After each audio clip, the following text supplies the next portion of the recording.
Isang magandang araw po sa ating lahat. Sa liblib na lugar, may nakatirang isang lalaki na wala itong mga kamay. Siya po ay si Kuya Domingo. Ngunit siya ay namuhay ng marangal at patuloy lumalaban sa kabila ng kanyang kapansanan. Aking nasaksihan lahat ng kanyang ginagawa na tila napakahirap itong gawin, pero hindi niya hinda ang hirap upang mabuhay natin. Pag-uuling ang naging hanapbuhay ni Kuya Domingo.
Marami tayong katanungan sa mga sarili natin.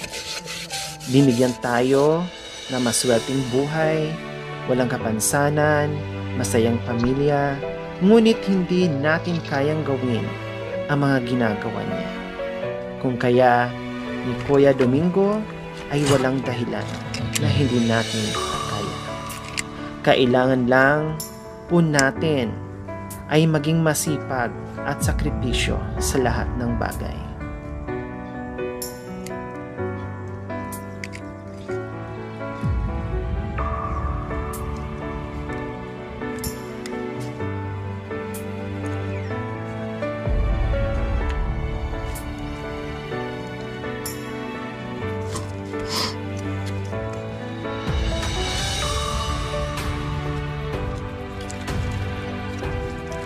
Nakakahabag o nakakaawa ang kanyang sitwasyon. Subalit, naging inspirasyon nating lahat ang kanyang angking kasipagan sa buhay. May mga taong sa tingin natin na parang pinagkaitan sila ng tadhana. Pero sila yung mga taong malalakas ang loob at tiwala sa sarili. Sila yung taong palaban at pilit mamuhay ng normal. Mahirap isipin na may mga ganyang tao. Pero minsan, hindi bibigay ni God sa iyo kung hindi mo kaya. Minsan, ang mga problemang dumating sa buhay natin, ito pala ang nagpapatibay sa faith natin. Kaya matuto po tayo magpapasalamat sa anumang biyayang dumating sa buhay natin. At dapat makuntento tayo kung anong meron. At higit po sa lahat, huwag makalimot magdasal.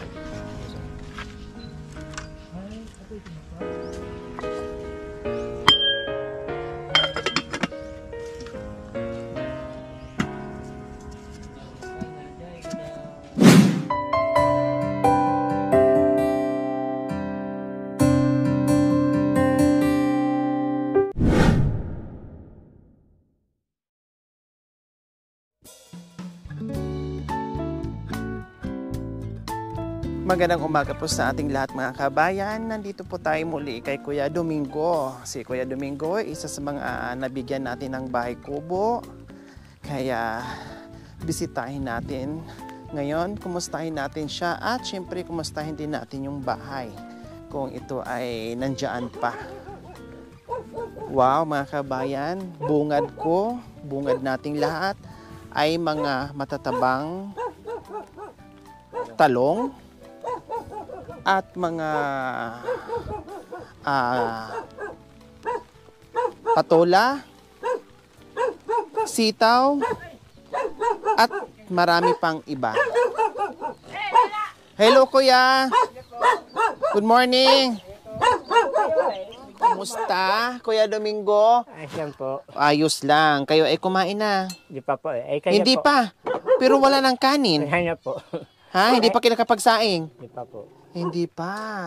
Wow, ang sarap naman ng ano, Kuya. Ito po. Nang patingin nga po. Ito yung sinasabing bulaklak ng ano. Wow, ang sarap po. Oh. Marami Malamang po dyan. ano nyo ito? Mga tanim po po. Mga tanim ni Kuya Domingo, mga kabayan, o di ba? Ito kung lagi kong sinasabi. Ang gagawin natin, mga kabayan, pag meron tayong bakuran, linisin natin at bungkalin natin, patabain natin yung lupa at magtanim tayo ng mga sarit-saring gulay. Dahil pag may bigas tayo, hindi na natin kailangan pumunta sa palengke para mamili ng ulam. Dahil nandiyan na sa palibot ng bahay natin, pipitasin na lang natin. Okay, so tulad dito, kay Kuya Domingo, ay fresh pa, mga kabayan, no? Fresh na fresh. Iba po talaga pag bagong pitas.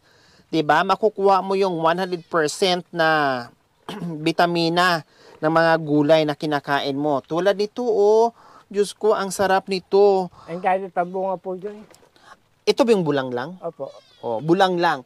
Plus, may gulay ka na, meron ka pang pritong tuyo na nakasabit dyan. Wow, ang sarap niyan, Kuya Domingo. Sana nagluto ka na. Hindi pa po. At kakain tayo dahil ang fresh na fresh yung gulay. Pwede bang itur mo kami, Kuya Domingo, sa gulay mo? Kasi nakita ko ngayon, ang dami na namang gulay. Opo. Nadagdagan. Opo. Mamaya na tayo magchismisan, ha? Sige po. Okay, let's Sige po. go. So, dito mga kabayan sa likod, may mga tanglad pa, oh. Bagong Bago po tanim. Pero ayan, maraming tanim si Kuya Domingo. Saluyot Tapos po. ito yung saluyot. Opo, dami yun. Oh, maraming saluyot. Din yung okra natin. Ayan, ang daming saluyot mga kabayan. Pampalaya. No, ayan yung okra natin, ang palaya. Wow! Nagagawa ni Kuya Domingo mga kabayan. 101% magagawa nyo rin po kung anong nakakayanan ni Kuya Domingo na isa lang ang paa, no? And then putol pa yung kanyang mga kamay. Ito Pero po, grabe. Pichay po yan. Oh, ang ginagawa ni Kuya Domingo, ayan, pichay po ito. Siyempre nagbudbud mo na siya and then pag lumaki na yan, ililipat niya po yan. Opo. Okay, so yan yung sitaw. Ayan, and then ayan yung mga sitaw natin mga kabayan. Dito namita si Kuya Domingo kanina. Ito oh, may mga sitaw. Ayun pa, ang dami. Ang dami po, may mga bunga pa po yun, mahaba pa po yun. Opo, ayan, ikot tayo doon sa mamaya. Then, dito, syempre, ayun, may bunga na rin yung saging ni Kuya Domingo. Wow, siguro mga isang buwan na lang yan, pwede nang pitasin yan. Tapos dito, anong meron? Mga gabi naman.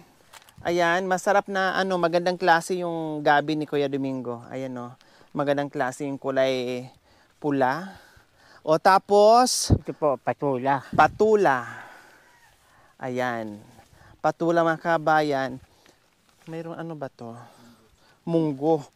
Wow! Ito po, okra. Diyos ko mga kabayan, nung nakita natin sa Kuya Domingo, doon lang yung mga gulay niya. Ang lawak na ngayon mga kabayan ng kanyang okrahan. No? Hindi kayo makapaniwala sa sitwasyon ni Kuya Domingo, pero nakita nyo naman, talagang nagagawa na parang normal na, parang tayo, no? Parang tayo sa tingin natin, parang ang hirap paano kayo nagagawa ni Kuya Domingo yan, no? Kaya tayo magsipag. Kaya nga sabi ko, kung nagagawa ito ni Kuya Domingo, nagagawa din nating lahat ito. So puro okrahan yan mga kabayan, ang lawak. Talong. No? Tapos dito naman yung ating talong, ayan. O, di ba? Ang tagal na namin hindi nakita ni Kuya Domingo since nung Hindi nagiging madalas yung punta namin pero ang laki ng pinagbago. Dito ako natutuwa sa mga taong pag binabalikan ko na meron ako nakikitang iba, na merong nabago, merong na-improve. Ito yung mga kabayan nakakatuwa. Ibig sabihin, prosigido sila sa buhay-buhay. O ayan, bagong bungka lang ito siguro. Ngayon lang siguro nyo ginawa. Opo, kaya. O, halata kitang-kita na bagong bungkal, pinapataba, no? Nilalagyan para hindi, lalo na ngayon umuulan, para hindi anurin ng ulan o hindi magkaroon ng bitak-bitak. So, ginanyan ni Kuya Domingo para lalong tumaba yung kanyang talong. O, doon sa unahan mga kabayan, Kalabasa po. ayan. May tanim na po yan. Meron po, may mga kalabasa po kayo. Ayan. O, di ba? May mga kalabasa na po pala ito. Okay, di ko, Ayan po, kasi oh. pinapagapang ko lang siya kanyaman. Ang lawak nito, kuya. Ang lawak ng ginawa niyong gulayan. Ito Ayun po po, mga may kabayan. bunga, oh. Hanggang doon po pala. Wow! Ayun po. Wow! Lalaki po ba siya, kuya? Opo, Or opo. ganyan na siya kalaki? Lalaki po po yan. Lalaki pa. Opo. Hanggang doon mga kabayan, oh. Ayun, oh. Akala mo damo lang siya, pero may mga kalabasa. At ito na yung mga bunga niya. Opo. Mayroon pa po rito yung tabung sa amin, sinasabing tabungaw. Tabungaw. Opo, mayroon pa rito bunga. Yung upo. Iyan pa mga kabayan, oh. May bunga. Ayan, oh. Dami pong bunga. Ang galing, ang daming bunga. Nasaan yung tabungaw, kuya? Ano po ito, tatago. May bunga na rin po. May bunga po, tatago dito. Isa ko yun. Tabungaw. Yung parang bilog na patula. Opo, yung upo. Yung upo. Opo. Dito lang sa ilalim yun eh. Tatago yun eh. Hanapin ko muna. Baka dito. Ay, Ito po, kalabasa. kalabasa po ito. Hala, ang dami dito, oh. Ang daming kalabasa. Inano ko lang po yan sa ilalim eh. Sa kaya yung bunga nyo. Wow, ang daming kalabasa, oh. Ayan, oh. Wow, mayaman sa kalabasa. Pati ito nandito pa. Nasaan po yung tabungaw natin? Ayun pa, ang dami. Nako mga kabayan, ang daming kalabasa. Ngayon, pag sobrang ng dami talaga yung bunga o yung mga gulay, hindi lang yung pangkain, no? Pagkakitaan mo pa, syempre pag sobrang ng dami, pipitasin mo yan, dadalhin mo sa market, ibenta mo at ibili mo ng ibang ulam para naman makatikim ka rin ng paminsan-minsan na masarap na ulam. Syempre, masisira naman yan kung puro pagkain. Paano kakainin ni Kuya Domingo lahat ito sa dami-dami ng kanyang kalabasa? Diyos ko, ang dami. O, ayun, nagsitaguan lang. Ang dami talaga. Hindi mo lang siya makikita kasi may damo. Ito po, tabungaw. Ay, ayun tabungaw. Yung sabing upo. Ayan, yung upo na ano. Ito po. Ayun, nakahiga. Ay, ang Tago. cute naman. Nakahiga yung ano. Talagang sinadya mo dito nilagay sa damuhan Opo. para meron silang Gapangan. gapangan. No? At the same time, hindi direct doon yung bunga sa lupa para hindi mabubulok. Opo. At least merong salo itong damo. Diyos ko mga kabayan, ang daming bunga. Higit kumulang 50 piraso. O, di ba? Pambenta nyo na. Opo, Siyempre, opo, pinapalaki nyo yan at ibibenta. At gumawa po kayo ngayon Bumata kayo. Anong sekreto natin? Bago pa akong ligo. Bagong Ligo ligo. pa ako. Lalabas ang natural na gwapo pag bagong ligo. Ayan. O, di ba? Nakabenta na kayo, Kuya Domingo, o hindi pa? Hindi pa po kasi ano pa, medyo malambot pa. Malambot pa. So, Ito po, sitaw. Bago sitaw kong tanim. o bagong tanim. Ang lawak niyan mga kabayan, ha? Magkatanim pa nga pa akong pakwan.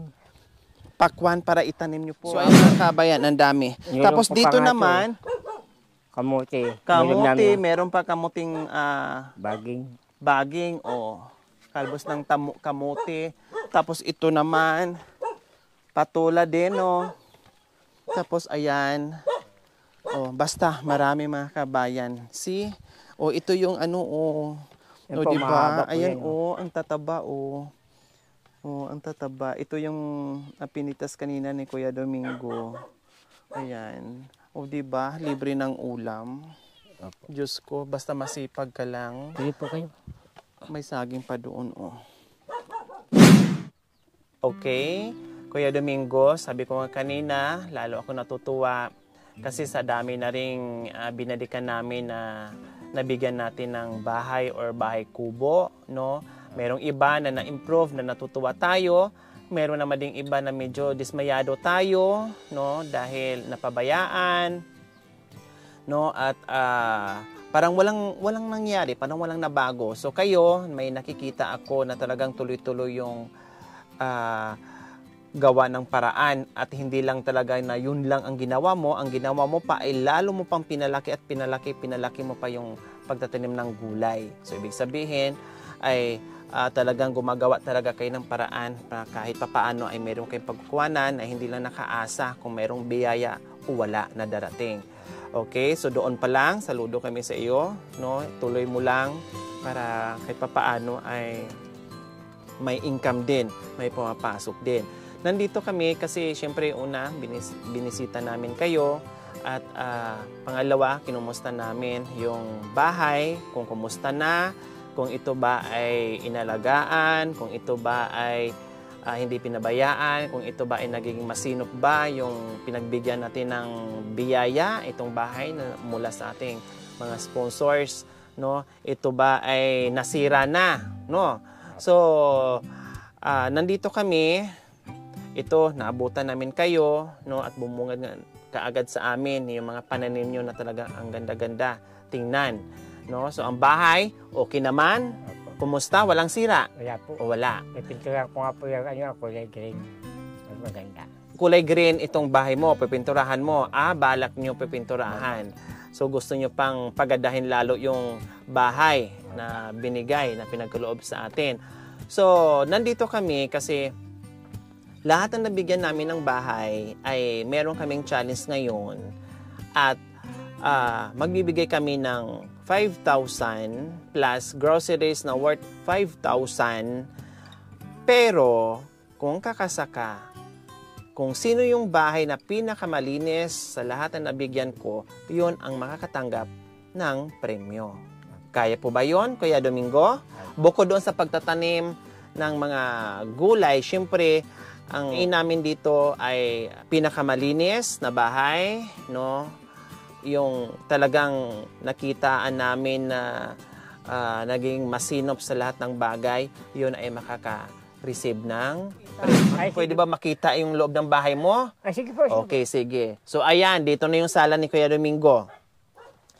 May mga sabit, syempre gaya ng sabi ko, lahat ng bahay ngayon na pinabahayan natin, pagdating natin ay meron mga nakahangir kasi tag-ulan. Siyempre, yung mga sinampay nila, nasa loob talaga ihangir para hindi mabasa ng ulan. No? So, usually, ganyan naman talaga. So, ayan. And then, may mga abubot dyan na nakalagay. No? Kulang lang yan sa ligpit, linis. So, dyan kay Kuya Domingo, malinis naman. Ayan, okay naman. Yun nandito lang sa sala. Maraming mga abubot. So, ayan. So, ibig sabihin, Kuya Domingo, pag bumalik kami dito, no, ibig sabihin ay kayo yung nanalo ng pa-premium namin. Siyempre, ginagawa ko lang to ngayon, no, kasi gusto ko kung sino talaga sino-surprise ko ngayon, lahat na nabigyan ng bahay, para malaman talaga natin at sa ating mga sponsor, sa manunood, kung talagang sino yung nagbigay din ng halaga doon sa pinagkaloob na bahay sa kanila. Okay, so ayan lang po mga kabayan, nakita nyo naman, no? Abangan nyo po kung sino talaga ang mananalo dito sa aming tour sa pabahay natin, no? Merong, so far mga kabayan, merong good, may bad. Sige, Kuya Domingo, ito pambili mo ng masarap na ulam. Maraming po salamat, ma'am. Pambili namin ng masarap na ulam. Okay? Okay, sige Kuya Domingo, maraming salamat ha. Thank you po. Yung solar natin, kumusta? Ayos na po. Ayos naman. Okay. Maliwanag po paggabi. Akala ko madilim sa gabi. Sige po.